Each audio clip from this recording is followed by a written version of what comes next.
Hello, GOZO University. Putting on my microphone here. Good morning, good afternoon. Come into the live talk that we're going to do today, talking about how to know what you're supposed to do as a career in 2017. Coming up in the next few minutes, this is the pregame show. So I can get ready. You can come in, build a little bit of an audience. I can check the microphone, check the camera here to make sure that you can see the board just fine. So welcome to the pre-game show, to the pre-show. So nice to have you here talking today about, I think, a very relevant topic, especially here at the beginning of January, how to know what career you should get into in 2017. Or maybe you don't want to pursue a traditional career. You might want to start your own business. But how do you know what's the right fit according to your gifts, according to your talents, according to your experience, so that you can overcome all the obstacles that you have in front of you and most of all succeed in 2017. So come into the live chat. Excited to have you. Let me take a few seconds here as we build the audience and as Facebook gets the word out, to lower the camera, test the microphone, make sure that you can see me and my GOZO board just fine. So I'm going to just adjust a little bit of kind of what is happening here so that you can see everything just right, making sure that I'm doing this in the right frame of mind, meaning in the right frame of the board and of the camera. Make sure that you invite your friends, share this video with your friends, with your family, anybody that is looking to know what to do in 2017 with their career. You might be in a job that you like, that pays the bills, but you're ready or you're looking into switching careers. I remember what that was like for me. You might be unemployed and you might be thinking, maybe the time has passed me, I'm getting too old, or maybe you want to start a business online, but you don't know exactly what fits you, because what I'm going to teach you is that it has to fit who you are. It can't just be some random thing, because you don't have the money to invest in a bunch of courses, and then you're going to be broke. You're going to be worse off. Or you don't want to invest into something that isn't really you. And then even more than that, a lot of times people don't want to even do anything because they're afraid that they're going to fail. Have you ever met people, maybe you're one of them, that is afraid to fail? They're afraid to mess up their lives, and they have bills and a family, and they can't take those risks anymore. And so they're afraid. So welcome, come into the live chat here on this beautiful afternoon here. Today is now Thursday, I believe. So we're going to be talking, as I said, about these very important principles so that hopefully it'll help you be more confident of who you are, learning more about what makes you successful, so that you don't have to, as I said, try a million things, and you're still going to have ups and downs, obviously. But these tips will hopefully help you at least start on the right path so that you have confidence and that you can feel more sure of yourself. So welcome, come into the live chat. As I said, I'm going to just wait a little bit so that Facebook builds an audience so that you can come into the live chat. Just fixing all of the angles here. So bear with me as I fix and adjust all of the lighting in here so that you can see the board right and that you can also see my eyes. The glare, of course, on my glasses always being an issue here with the sunlight here in this room and the shades that I have here. So trying to just find, as I said, the right angle for you and for me so that together we can have a great presentation here on this board, here what I call my GOZO board. I hope that you can see here my logo, my GOZO board. Welcome to GOZO University. It says, instantly invite friends to watch this live video with you. Yes, so we're going to share this. Let's see here. Let's share this with some friends, share this with others, whoever may want to watch this. I know this is a very important topic that I think a lot of people really need to hear about, because, as I said, you might be in your career, you might be doing your thing, but man, who isn't ready to either make more money, to do something that they love, or simply just to explore different possibilities and to not be stuck in the same old month after month, year after year. But how do you decide? How do you know what kind of job you should be pursuing in 2017? If this is the year for you to change careers or to go from your traditional job to something maybe more creative that actually fits more of your personality or your passions, your joys and the things that make you come alive. Because I think that that's what everybody wants, right? Just adjusting the camera a bit here. Come into the live stream. I'm making sure that everything here, the camera, just give me a second here, please. Thank you so much for bearing with me. Just making sure that everything is focused and that you can see most of all the GOZO board well, so that everything that I'm going to write on here can be something that you can then take a picture of, you can frame it, you can print it, whatever it may be, because I think it'll help you tremendously. I believe that these tools will help you. These tools are things that I have practiced, things that I have studied, read, whether it's from obviously from personal life or from just my studying in my different degrees and schooling. All of those things together combined will hopefully give you a good foundation. Most of all, I can just tell you my own experience and my success in being someone who is in a career and in a path that fits my gifts like a glove, that is me, that, like everyone says, it doesn't even feel like work to do what I do because it's aligned with who I am.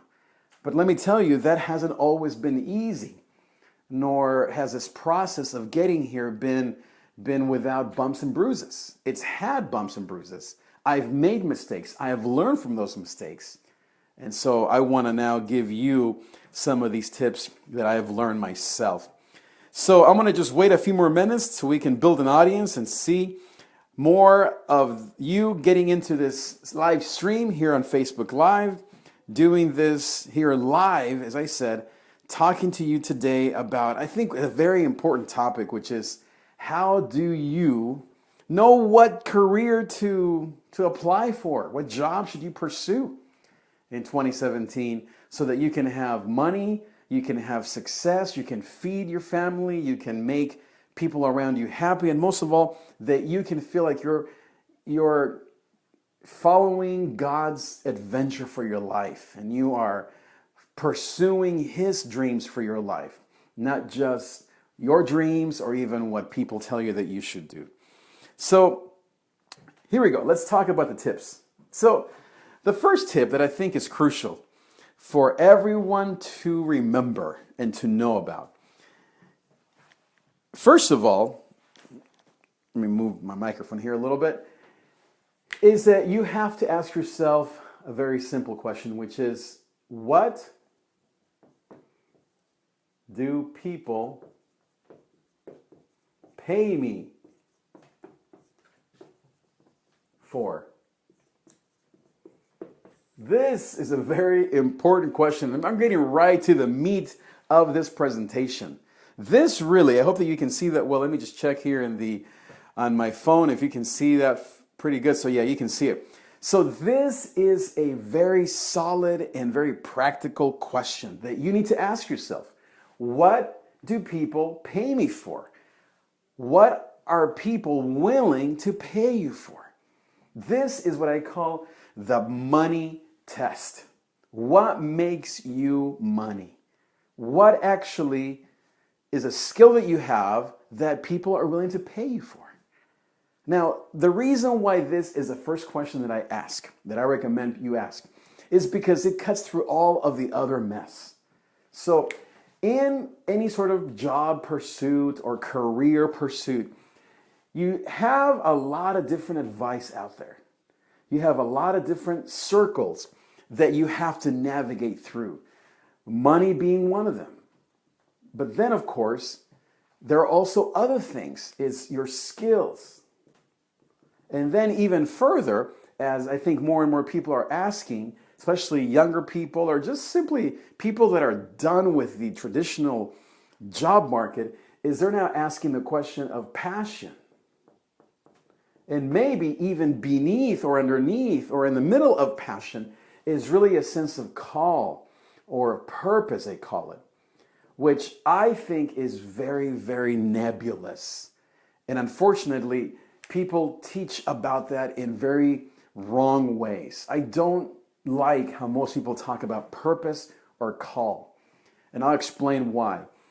But here's my point. Before you go into all of these things about your skills, about your passion, even about what God may have called you to do, you have to start at the most basic level, which is money. What are people willing to pay you for? And here's why you need to start at that level.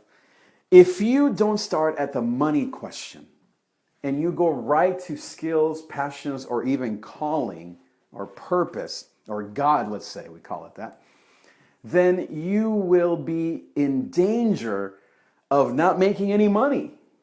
And unless you have, as you know, everybody jokes, a rich uncle or unlimited funds or undisposable income that you just have laying around, you have to start with, what do people pay me for? So here's how to figure that out. First of all, is ask yourself, in the last 3 years, I would say 1 to 3 years. Don't go back 5 or 20. Just in the last 1 to 3 years, what have people been willing to pay you for? Well, you say, well, how much? It could be $10. It might be as much as maybe $100,000 or more. So the question here isn't really about how much. See, I didn't say how much. It could be $10. It could be $100. It could be $100,000. It could be $1 million. You might have made $100. Let's just put it at something very simple. 1,000. Let's put it at 1,000. Okay. Can you figure out something that you have earned $1,000 at doing? Well, you'd say, well, of course, my job. Your job pays you, let's say $1,000 a month. Okay, that's obviously very low, but let's just start with that. Let's say your job right now pays you $1,000 a month, about $10,000, $12,000 a year. Well, you can say that that is a legitimate thing that people are willing to pay you for. But now, what if you have done something more creative? Let's say you have recorded a CD, written a book, you've started an online business, you have a side hustle, you have something on the side. Well, have you made any money at it? Even if it's not a entrepreneurial thing, but maybe if it's a second job. Let's say you have a morning job or you volunteer somewhere in the mornings and you have this side job. Are you making any money? Meaning, are they paying you for that? If so, even if it's only, let's just say $1,000 a year, I mean, that's like what, $100 a month? Even if it's only that much, if you've made $1 even, I don't have it up here, but let's just say $1. If you've even made $1 in something, you need to write that down. So what I want you to do right now is to write down even one thing that you actually have made money doing. One thing. If it's even $1. Hello, Levi. Blessings to you, my brother. So now, if you've made even $1 at this thing, then you write it down. If you've made $10, $100, $100,000, or anywhere in between, write down those 2 or 3 jobs or entrepreneurial things. Maybe you used to mow lawns when you were in your teens. Again, I don't want you to go back till, maybe like 10 years ago. Go back only 1 to 3 years and make a list of the things that you have made money doing. What do people pay me for? And the reason why this question is so important is because it cuts through all of this other stuff, which is important. skills, passion, calling. So as I was talking earlier about the circle of career guidance, as I used to call it, is really simple. It starts with money, and then it goes to skills, passion, calling. Most people make the mistake, especially when they're trying to do something different, is they go right to calling. What has God called me to do? Don't start there. I know I'm going against most general or common wisdom. Start with, what do people pay you for? Because that'll give you a hint of what your skills, your passion, and your calling could be. It's not always the case.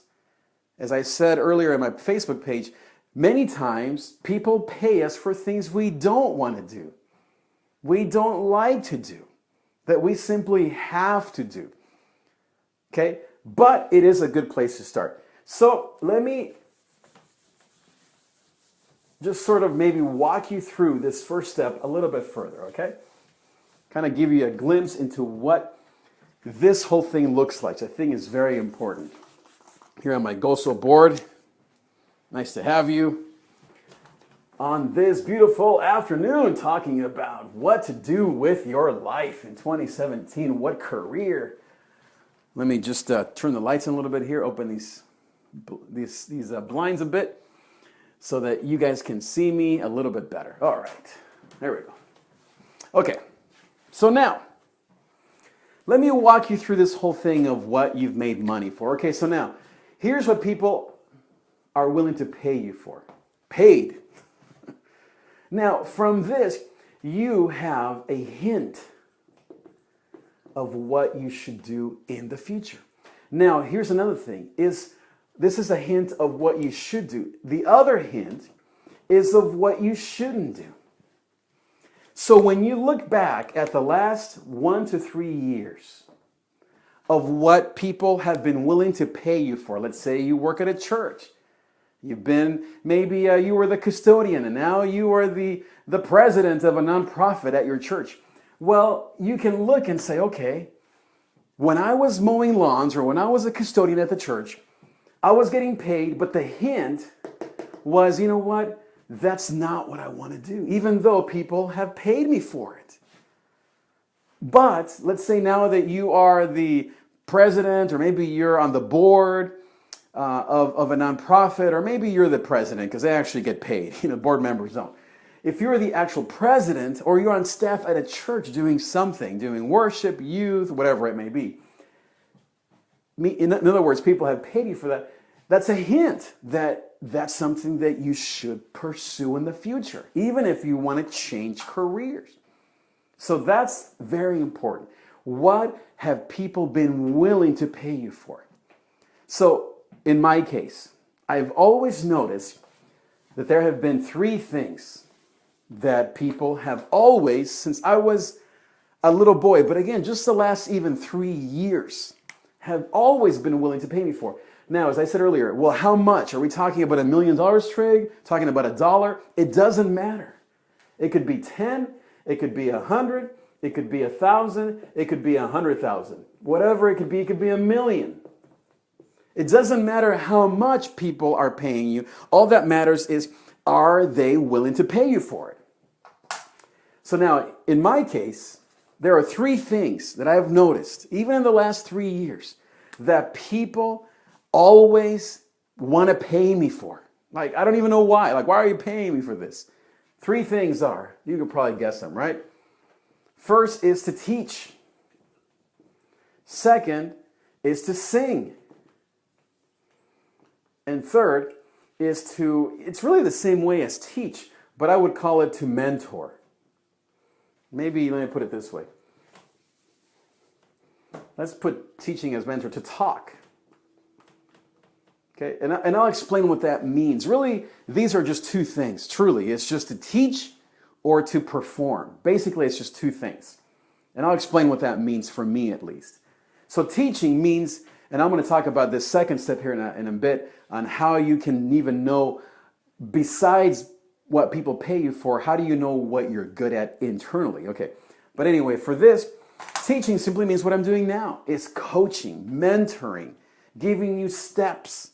I've always had people pay me to teach them something, always, since I was a little boy. Second, to sing, same thing. I've always had people, whether it's as a job or me recording my own song or me selling a CD or whatever it may be, in iTunes or at a church as a worship pastor, it's always been true. And then the third one is to talk, kind of like this, but instead of teaching, quote unquote, meaning mentoring, it's more of a preaching, more of a maybe an inspiring people. It's not so much steps and interaction, which is more teaching and mentoring, but more of inspiring hundreds, if not thousands of people. So these three things have always been true of me. So now what I want you to do is to ask yourself the same question. What are the things that people have been willing to pay you for? So I want you to do this as an exercise. What are those things that people have been willing to pay you to do? Now, I don't want you to frame it in terms of a job, meaning I'm an accountant, or I mow lawns, or I babysat. Okay, those are obviously the job titles. But try to go, if you can, don't get stuck on that, underneath that. And we'll talk about the underneath here in a second. If you get stuck, then just wait a little bit longer. I'll get to this. But try to, if you can, instead of saying, for example, in my case, pastor, instead I go underneath that to teacher. Instead of saying, I don't know, senior pastor, instead I say, what was that last one? Talk or inspire or motivate. Instead of saying worship leader, I say music. Because here's why this is important for you to get underneath the title, is because, again, in my case, whether I was recording my own song and playing at a coffee shop and selling CDs and making $100, which I've done many times, just doing my own thing, or being in the church as a paid worship pastor, the skills are similar, but what's really underneath that is my passion for music.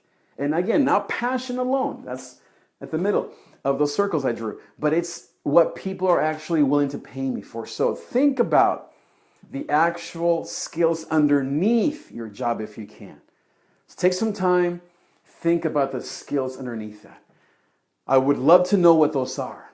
Maybe write in the chat below, what are some of those tools or those characteristics or those skills that you have been paid for? That's the very first level that I want you to just get into your head. What have people been willing to pay you for? Whether now or a year ago or at max, let's say 3, let's go as far as 5, but really let's just try to stick to 1 to 3 years. In the last 3 years, what have people given you money for? It could be 10, 100, 1,000, whatever it may be. Don't restrict it because it was only $15 or $50. Okay, number 2, let's move on. That's the first thing. Has that helped you? Give me a thumbs up if that's helping you. Okay. I'm going to leave that up there, just so you don't think about restrictions of how much money are you making, or you haven't made enough money, or that didn't work, or that bombed. Okay, that's good to think about, but not at this level. Okay. Number 2. And this really is the heart of the matter. This is the one that I'm really, really pumped about, okay? Because this is something that I've tested, I've coached people, I've seen it in my life, I see it in hundreds of leaders that I mentor and get a chance to evaluate every day, every week, every month. And this is, to me, what could revolutionize your life. I'm going to go as far as to say that if you meditate on this next section, it could revolutionize your year and really the next 10 to 20 to 50 years of your life. Big statement, but I really believe in what I'm going to teach you here. Because it's been true in my life, 25 years of ministry, doing what I love to do, learned the hard way how to get here, and now being a very successful, not just businessman and entrepreneur when it comes to GOZO Media, but as you know, a pastor. And even beyond, quote, jobs, a husband, a father, and just simply my own mental health and who I am on the inside. With grace, imperfectly, by the grace and the love of God, but yet successful, at least in some of these things that we're talking about. So here they are. These are the three things that I want you to ask yourself, okay? Are you and these are just the three things I want you to consider, okay? Artist, coach, or star? Artist, I'm not going to even number them because there's no 1, 2, or 3. Artist, coach, I'm going to just put boxes around them. Artist, coach, star. Are you an artist, coach, or a star? So now let me break these down and let me explain how to decide. You might already have immediately. It's always good to go with your gut. If you immediately know which one it is, or maybe I know you all want to say that you're all three or that you're none, especially if you're like the mysterious type, but try to play along and pick the one that immediately came to mind, even if it's hard for you to admit because you're afraid of the first thing, that nobody will pay you for it. But now we're getting more. This is the fun part. It really is the best part of this whole presentation. This is the part that, as I said, it's going to change your life. It could really affect everything and change everything. Artist, coach, star. Okay, artist. What is an artist? An artist is a feeler. An artist is someone who likes to create, who their passion, woman, man in life, is to create, is to be able to put something together. It doesn't have to be artistically. So don't think music. Don't think of a rap artist or of a worship leader. Okay, that's unfortunate. These days, we only have like 1 or 2 visions of what an artist is. We think of either the mega stars like Adele or Drake, or we think of worship, music. Artist is not about the job. It's about how you process information. The fact that when you gather information from school, from experience, from life, from books, whatever you do to intake information, that the way you naturally want to put it out is in a beautiful way. It could be that you want to put it out by teaching kids, or by leading a nonprofit, or by making $1 million. But the way that you process information and that you output, most of all information, it's really both and, but mostly that you output information is in a way that you want it to touch the soul, most of all. Yeah, you could have other things in you. Of course, you're worried about money and you're worried about changing the world and you want to honor God. Of course, all those things. We all know that already. So don't tell me that your passion in life is just to honor God. So is mine. And yet, what happens when you're unemployed and you're not happy at work and you're still honoring God? You know what I'm saying? So we're not talking at that level of sacrifice and how your grandmother, she did whatever. Okay, we're not talking at that level. That is all already assumed. If you don't have that, then we got to talk about a different, problem that you have, one of basically egotism and selfishness. But assuming that you're in this to change the world, to honor God, to help people, to love others, blah, blah, blah, we're getting more in depth now. So artist. Coach, number 2, is a person who the way that they, again, intake, but most of all outtake or output information is they want to teach other people. They want to make you better. Their goal in life, their passion in life, the end to their lives is, if I can just make others succeed, I will die a happy man, a happy woman. Have you met those people that they just come alive when they are teaching others? Now, you could be like, well, teaching who? I'm not a teacher. we have only jobs. We immediately move to teacher, meaning at a church or at a school or I don't know, maybe a therapist perhaps. Those are jobs. Those are the actual positions or the actual, the careers that you might look into. But we're talking about your essence of how you output information, your output. This is how you output. And again, this is how you output at a high clip from 1 to 10. You want to be able to say that you output. This is now the more advanced level. This is what I teach in my more advanced courses, but I'm going to give you a glimpse, okay, of what I do with this course in my more advanced levels. Is I actually walk you through the different levels because every one of us has to gauge how deep is your gift in these areas. As an artist, are you at a 10 or are you at a 1? Same thing as a coach. Are you at a 1 or at a 10? Same thing with a star. And now people ask me, well, how do I know? You know by this simple question. Let me just give you one more glimpse into my level 2 program that I have called Living on GOZO Street. But let me give you a glimpse here. So the way that you know, I'm giving stuff away to you here for free. This is good, huh? Is what do I have endless energy for? I call it the energy test. It's a light bulb. I don't have yellow here, but I'll put green here, okay? Okay, that is a light bulb. That is the endless energy test. What do you have endless energy for? If you consider yourself an artist, and yet you have endless energy of a level 1, you're not an artist. That's not your thing. Same thing for coach, same thing for star. So now let me get into star, because that's what everybody wants to be, right? It seems like in 2017, and certainly the last maybe 5-10 years with social media, this is what everyone worships, right? And idolizes, is the stars. Maybe we're getting a little bit into the coach, and obviously the artists, I think, I'm not sure if they get their fair shake these days. Okay, so back into, let me check these real quick. Rochelle and I are coaches. Yes, that's right. Coaching is so important. So now, thank you, Norma, by the way, for those comments. So now, artist, coach. Now let me talk about star. Okay, star to me is also obvious, okay?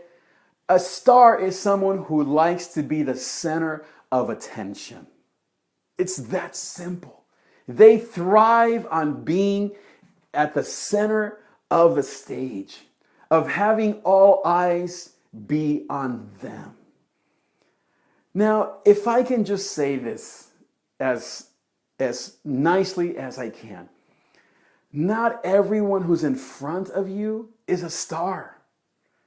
There are a lot of fake and what they call wannabe stars out there. Because this is where everything, all eyes go to, especially online. Everyone thinks they're a bona fide star, and yet you and I can smell a fake a mile away, right? Okay, but let's not focus on others. Let's focus on you. If in your gut you just immediately felt, man, I'm a star, then that's very important for you to know. Now, let me talk to us of faith. Obviously, most people here, we have a faith background. We love Jesus. We're in the church. We help others. We want to change the world. Why is it that we think that to be a star is bad or a sin? That is crazy to me. Imagine if a baseball player who loves God, who wants to change the world, let's say if you're a Dodger fan, Clayton Kershaw. He's a star. This guy is in the middle of the mound, literally, and all eyes are on him with that amazing arm, striking out people at the National League Championship, blah, blah, blah. Millionaire, right? Imagine if he said, I just want to coach, or I want to paint and just ponder life and write books. That would be horrible. We'd say, no, Clayton. Imagine if someone said, well, you're not being a real Christian because you're a pitcher. That's terrible. But somehow, for the rest of us that aren't the Clayton Kershaws, that have the star gifting, we think somehow it's bad to be a star because we associate it with bad people or with rock stars that do all these horrible things or with basically with evil. If God has given you this talent to be a star, then guess what I just said? God has given you that talent to be a star. Okay, so that's basically the quick of the three things. Now, you might say, well, I'm all three. You might say, well, I'm 1, 2, and 3. I'm 2, 3, and 1. That's okay for you to think that way. Okay? So for example, you might say, well, I'm a star coach. I'm an artist star. Go ahead and think about that right now. Maybe in the comments below, write down what combination. Maybe you're a coach. Norma says, I'm a coach. Coach slash what? Use the 80-20 rule. Okay? So you're 80% something. You're not 100%. I mean, some people are 100% artist, 100% star, 100% coach. Guess what Michael Jackson was? I mean, full-on star, right? But probably artist as well. Did you ever see him teach? No. Would you ever want to teach? No. I don't know. Let's see who else. Let's say President Obama. What do you think he is? Artist, star, or coach? Probably an artist, right? Because of his values to change the world and to bring hope to people. I'm not sure if he would consider himself a star, although he probably had star and artist, right? So you see that combination. Who was your favorite preacher? I don't know. Let's say of Joel Osteen. You know, I love him. I love the guy. What do you think his thing is? Yeah, obviously he's a coach all obviously. But don't you think he's a star? Like he has that star power? Oprah, star power. They're just people that all eyes are on them, right? So you might have an 80% gift, but a 20% secondary talent. Or secondary, these I don't call them even gifts. I call them mediums. This is how you express. This is how you output.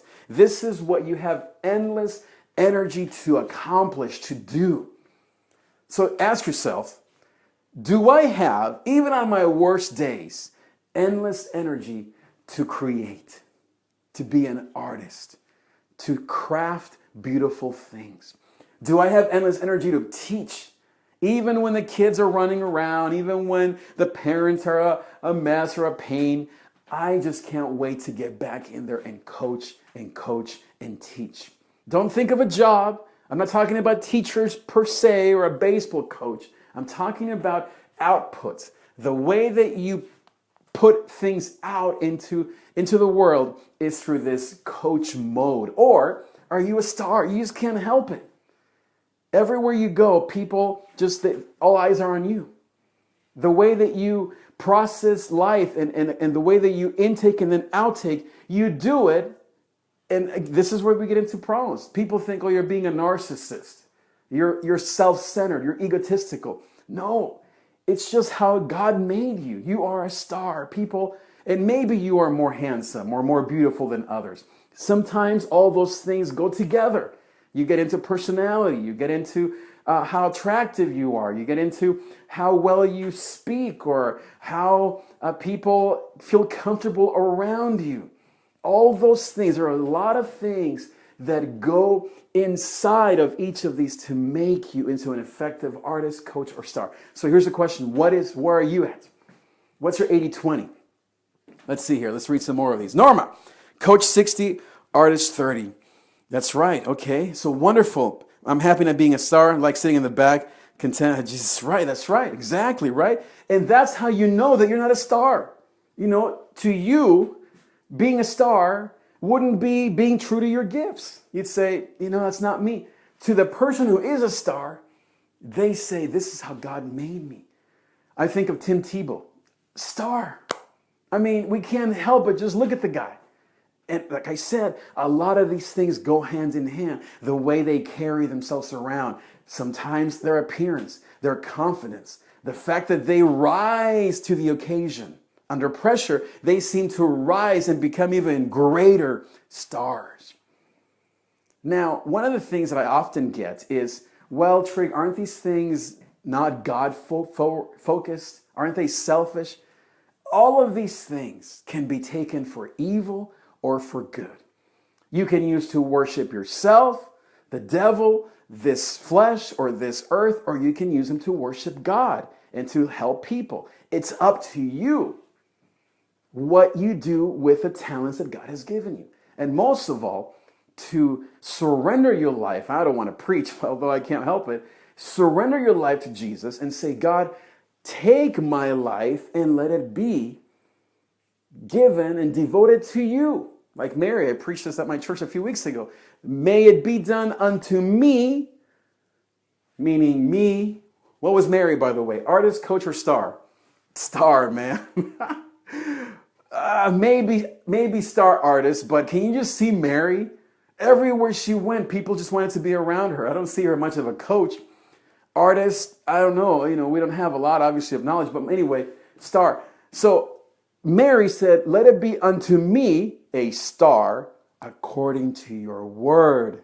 Surrender. So that's, at the end of the day, maybe let me write this down here. All of this, there's one word underneath this. And that's what I just mentioned, the word surrender. Okay? But I don't want to get too much into that because I feel like all of us, especially of faith, we go to that right away. And that's a good thing. But the problem is that on our way to surrender, we have forgotten our divine calling, appointment, and our divine gifting.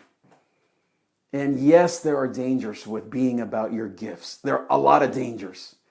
But there's equally a danger of you not walking in your anointing and in your calling and in your gifting and in who you are. Because how many times have you felt, and this is now where it gets serious, that you have spent a whole lifetime living somebody else's life or living somebody else's expectations or living to the need, especially those of us that are Latinos, right, or any other minorities.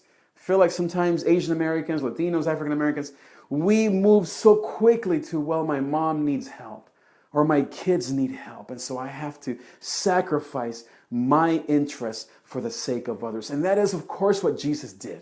We get that. But guess, even in Philippians 2, what does it say? That he was one with God.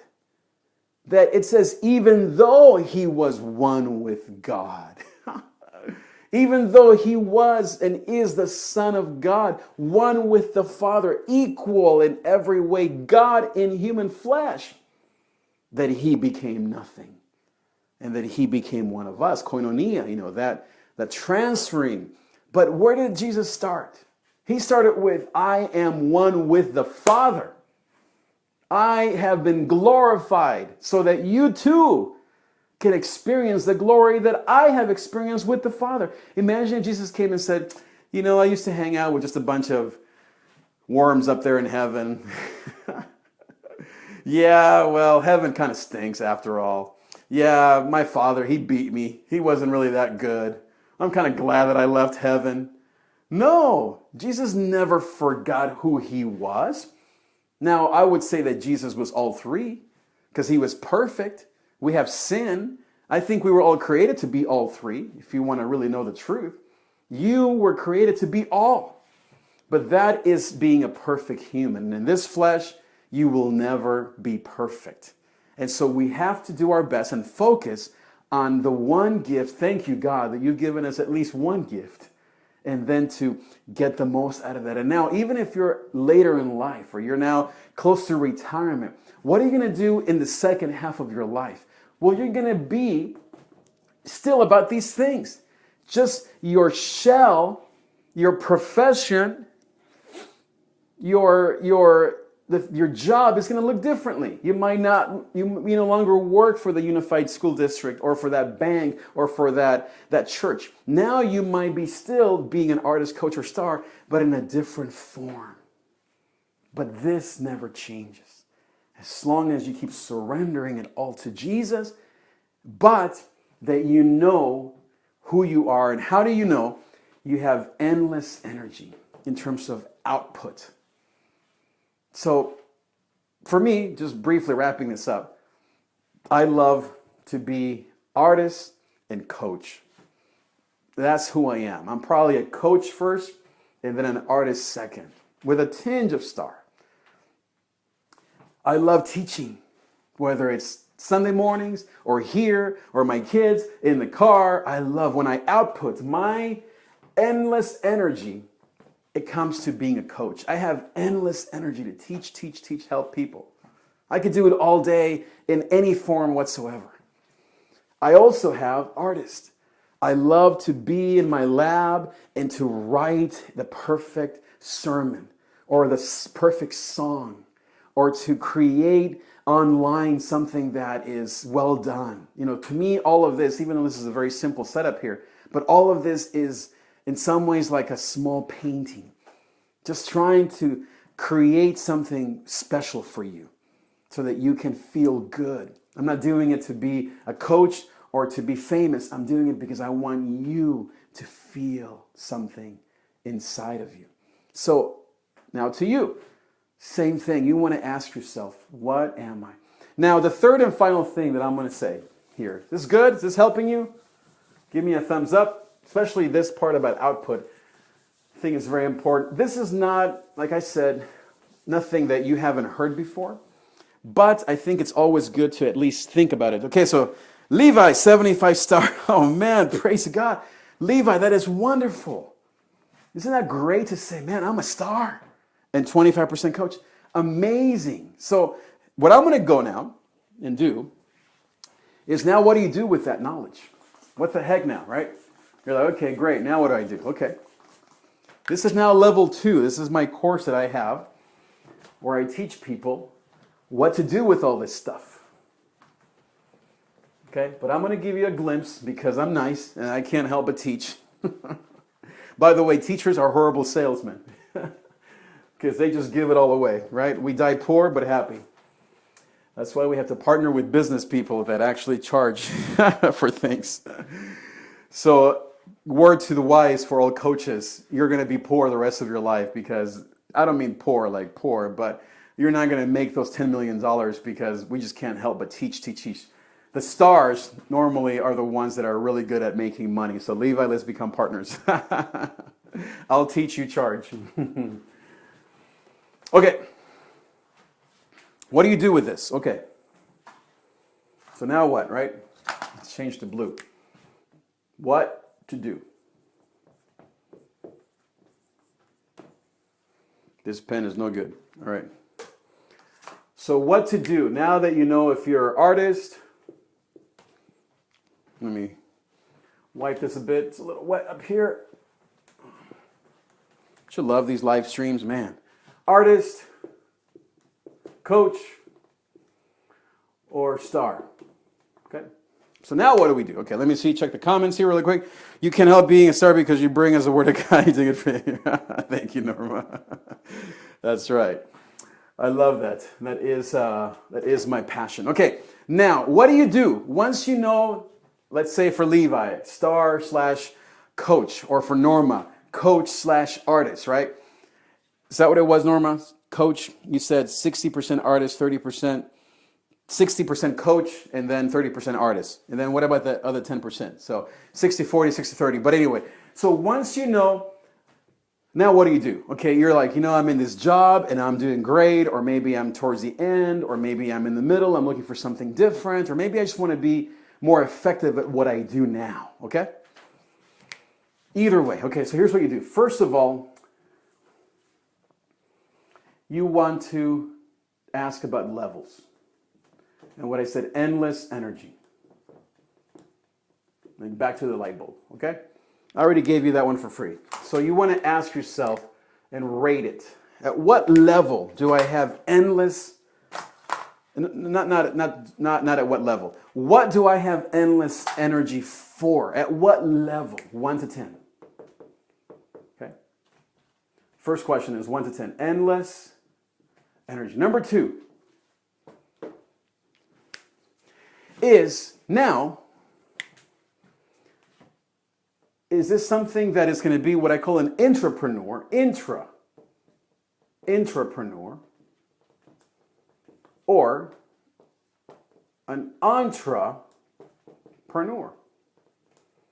Entre means out, intra means in. Okay? And then 4 is, actually I'm going to tell you what the 4th one is in a second here, because I already kind of mentioned earlier. Okay, so what do you do with all this knowledge? Okay, here's what you do. First of all, you want to ask yourself, what do I have endless energy for? And where am I at? 1 through 10. Okay, number 2 is, am I an entrepreneur or am I an entrepreneur?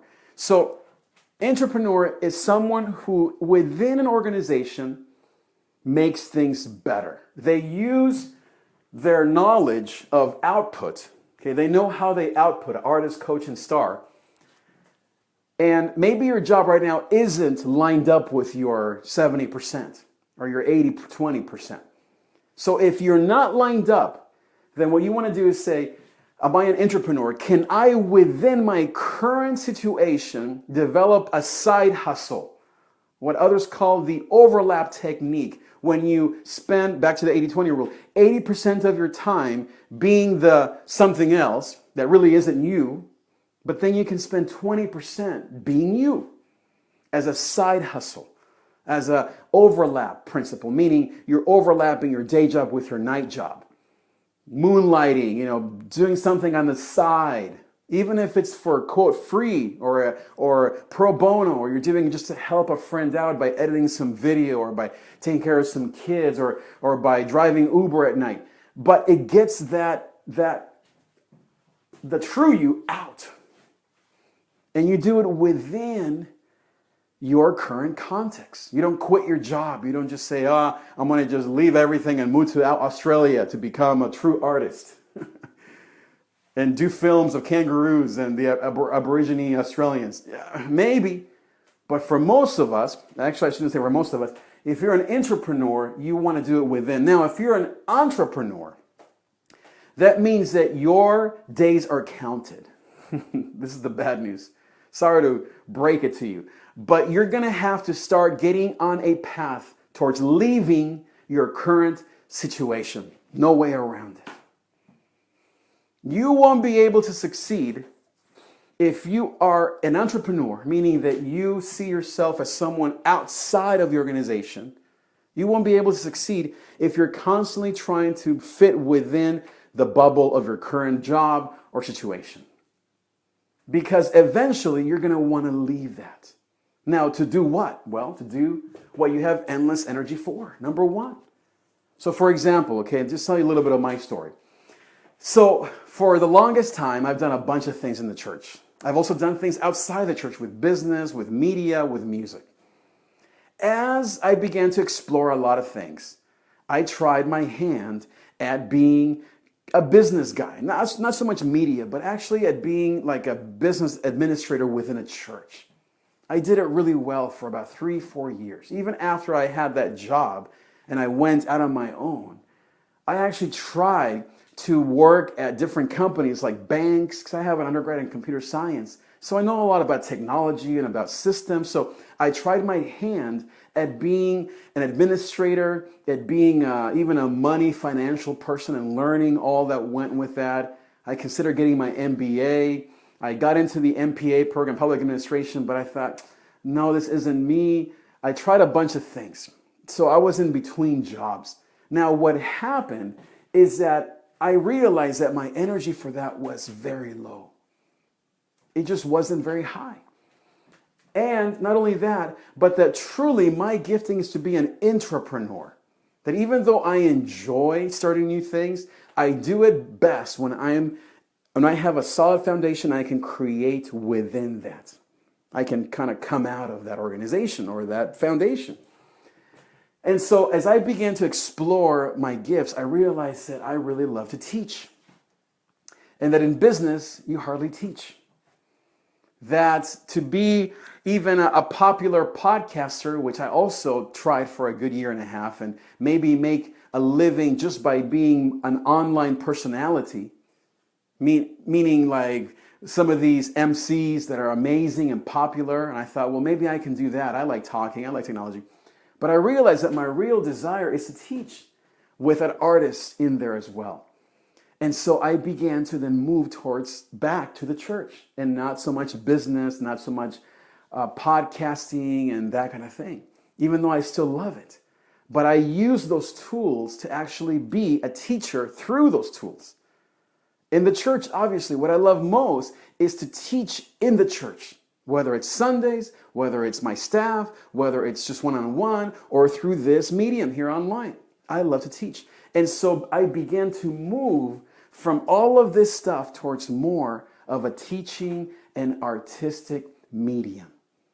So what am I saying? So for you, if you are in that place of wanting to move on, you want to consider, are you going to stay within an organization or outside of an organization? For me, even though I had always worked for a boss or as a staff member or as a third or fourth person in command, I knew that my gifts of teaching and of art or artistic gifts, with a little hint of star, just a bit, that I needed to be in a place where I could be the main communicator. And so God, with His grace, He began to put me in places over the last 10 years where I have been not the second or third or fourth, but the person who gets to set the tone for a place. Whether it was online when I began this podcast 8 years ago, or whether it was at a church. And God began to open more and more doors because I knew more about what I really love and had endless energy to do. So for you, you might be in between jobs. You might be happy. You might be like, I'm doing well, but this might be good advice for somebody that you know. But if it's for you, you may want to think, can I do my star? Let's just think of Levi here. Can I be a star where I currently am at? And does that fit who I am? Or do my star gifts and longings and dreams, and we'll get to number 4 here in a second, are causing me to pop out? And really, my days are marked. My days are counted. You have to embark on an honest conversation with yourself and with God and eventually with those around you about an exit strategy, because your gifts are calling you. Remember that your gifts and your talents are out here. And guess which way they're facing? They're not facing towards you. They're facing out towards your destiny. And your gifts are calling you. They are literally saying, come on, let's go. Because your gifts, your talent, and God's anointing and God's presence are all leading you in a beautiful ceremony, in a beautiful, glorious procession of joy and of GOZO, as I talk about, towards your destiny. But we struggle, we're afraid, we think of our kids, we think of all these practical things, all good things that God knows about. But again, this conversation is about your makeup, who you are.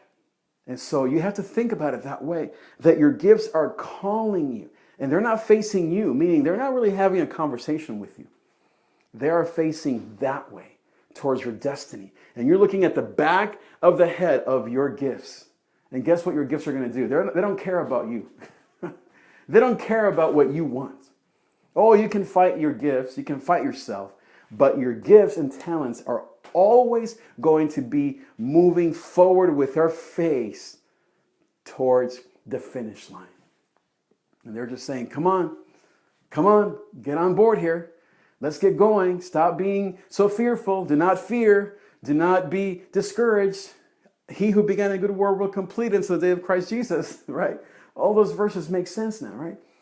And that's true, right? You can look back at your life. You can even think of the last 10 years or even the last year of your life. You can say, man, that's exactly what's happening in my life. It's exactly true. Yes, thank you so much, Levi. Please, no problem at all. Talk to you later. So here's the thing. So as you head out into this adventure with God, the last one here, and I mentioned it earlier, is surrender. At the end of the day, you have to surrender. Surrender all of these things to God. And let me just leave you with that. That for all of the goodness of our call and our gifting and our talents. At the end of the day, what matters is the grace of God. Let me just put it this way. Surrender to grace. Surrender to the grace of God. Surrender to what people call luck or serendipity or whatever. And even in Christianese we call it blessed. It's hard to label it. How do you define grace? It's unfathomable. It's impossible to describe. We know that it's unmerited. We know that if not for grace, we would be 6 feet under. We know that it was an angel that appeared that showed us grace. We know, as for Mary, we know that it was a friend who rescued us from a bad decision. We know that it was a partner who helped us get our act back together. We know that it was a mentor who helped us through an addiction. We know that it was you maybe who helped your son or daughter get through a tough time. We are all agents of grace, and yet at the end of the day, it's divine. It's from God. So how do you explain it? You cannot. At the end of the day, we have to surrender to grace, which means, Lord God, lead me. Lord God, help me. I trust you. I know you have my future. Thank you for what I've learned today. I know a little bit now more of who I am, whether I'm an artist, whether I'm a coach or a mentor or a star. Lord, help me at the end of the day to do 2 things. Live in my purpose. And then second, to surrender to grace. I want to leave you with that. I want to encourage you to subscribe to my daily podcast so that you can get more of this awesome content in your email as an audio file. Basically, I take the audio from these videos and I make them into an audio podcast or like a radio program, and you listen to it as you're driving, as you're walking, as you're late at night in bed, cuddling up in this rain, listening to some awesome content. Go to lifeofgozo.com/daily devotions and sign up there. Also, if you want more of this content, level 2, level 3, there are 3 levels to all of these lessons that I teach as part of GOZO University.